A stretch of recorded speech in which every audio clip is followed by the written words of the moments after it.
नमस्कार and welcome you all to World Affairs। मैं हूं Prashant Dhawan. Now finally INS Vikrant Indian Navy का पार्ट बन चुकी है। हिस्टोरिक डे था इंडिया के लिए 2 अक्टूबर। और इस वीडियो में मैं आपको बताऊंगा कि दुनिया का क्या रिएक्शन था आईएनएस विक्रांत को लेकर और चाइना इन पर्टिकुलर इसकी आलोचना क्यों कर रहा है। बहुत कुछ यहां पे आपको जानने को मिलेगा about INS Vikrant and the world's reaction.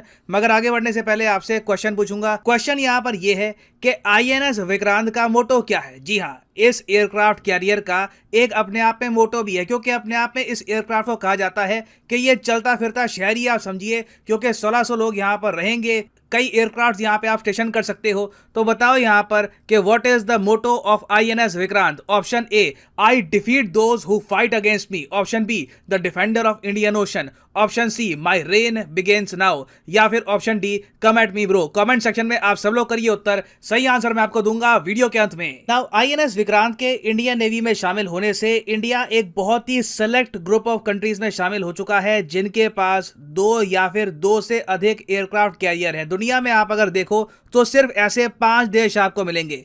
एक तो ऑफ कोर्स चाइना है, चाइना के पास अभी 2 एयरक्राफ्ट कैरियर है, एक अभी अंडर कंस्ट्रक्शन है। इंडिया के पास अब 2 चुके हैं, इटली के पास 2 हैं, उसके अलावा आप देखोगे यूके के पास 2 हैं, फिर आपको यूएसए मिलेगा जिसके पास 11 एयरक्राफ्ट कैरियर है। जी हां, यूएसए के एयरक्राफ्ट कैरियर ना सिर्फ क्वांटिटी में ज्यादा है, इनका हर एक एयरक्राफ्ट कैरियर आप अगर देखो तो 90,000 से लेकर 1 लाख मेट्रिक टन के डिस्प्लेसमेंट वेट के साथ आपको दिखेगा। जबकि इंडिया के एयरक्राफ्ट कैरियर आप अगर देखोगे, मोस्ट रिसेंट जो एयरक्राफ्ट कैरियर है इसका डिस्प्लेसमेंट वेट है 45,000 टन।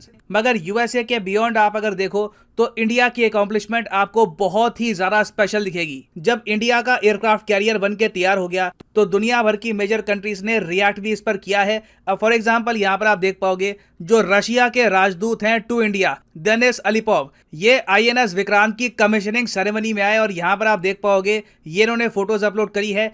यहां पे आके इन्होंने कई स्टेटमेंट दी। पहली बात उन्होंने यहां पर यह कही कि ये एक प्राउड मोमेंट है इंडिया के लिए और इंडिया अब आगे बढ़ रहा है to become a global power. ये जो इनकी स्टेटमेंट है इसने काफी हेडलाइंस बनाई थी कि रशियन ऑनवे टू इंडिया ने कहा है कि India is on its way to become a global power. और टेक्निकली वैसे मैं आपको बताऊं तो ये स्टेटमेंट बिल्कुल ठीक भी है। अभी वीडियो के एंड में मैं आपको बताऊंगा कि इसका रीजन क्या है, मगर ये यहां पर कहा रशिया के ऑनवॉय ने। उसके अलावा इन्होंने यहां पर यह भी ऐड किया कि दुनिया को आवश्यकता है कि इंडिया मिलिटरीली स्ट्रांग रहे।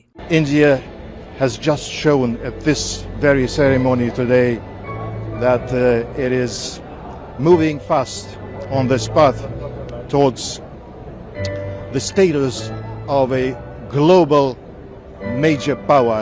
इस सब के अलावा आप अगर देखो तो यूनाइटेड किंगडम के जो एम्बेसडर हैं टू इंडिया, ये यहाँ पर मौजूद थे। ये आईएनएस विक्रांत का इनको यहाँ पर टूर करने को भी मिला और इन्होंने यहाँ पर ये बात कही है। अब यहाँ पर आप एक क्वेश्चन यही पूछ सकते हो कि रशिया के ऑनवॉय ने ये यहाँ पर क्यों लिखा है कि Russia is proud to be a part of it. जो ये डेवलपमेंट प्रोसेस है आईएनएस विक्रांत का, इसमें रशिया का क्या रोल था।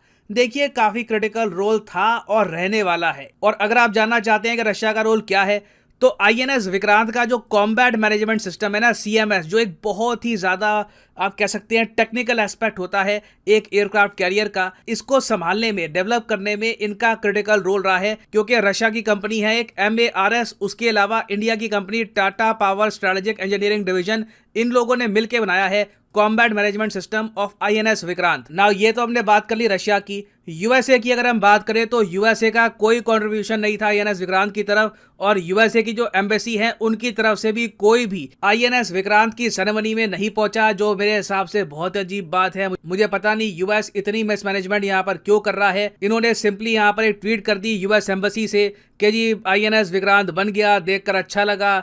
इंडो पैसिफिक की यहाँ पर इन्होंने बात कर दी है।